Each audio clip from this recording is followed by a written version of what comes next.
አላህ ትጎዳለህ ብሎ ካልጻፈ ማንም አይጎዳም። ማንም አይጎዳም። አላህ የጻፈብህ አይቀርም።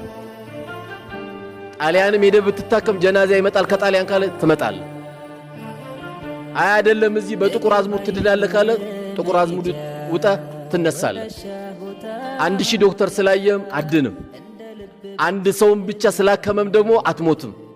አላህ የጻፈው ካለ እዛች ላይ የቀረችው አንድ ማንኪያ ኩባያ ካለ ትጨርሳለህ፣ ትሄዳታለህ።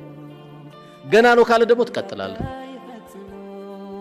ማንም አንተ ሉግዳቢል ወላሂ መጉዳት አይችልም።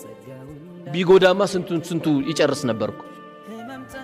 ስለዚህ ወንድሞቻችን ላይ የሚያመጣብን ምቀኝነት ሲመጣብን ከማ ቃል ረሱል አለይሂ ሰላቱ ወሰላም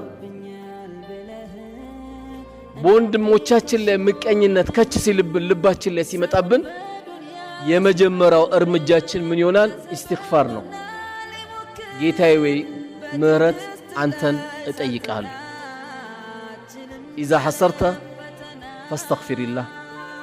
ወንድሞች ላይ ምቀኝነት ከች ሲልብህ አስተግፊሩላህ ጌታዬ፣ ሰጪው አንተ አይደለ እንዴ? ከልካይ አንተ አይደለ እንዴ?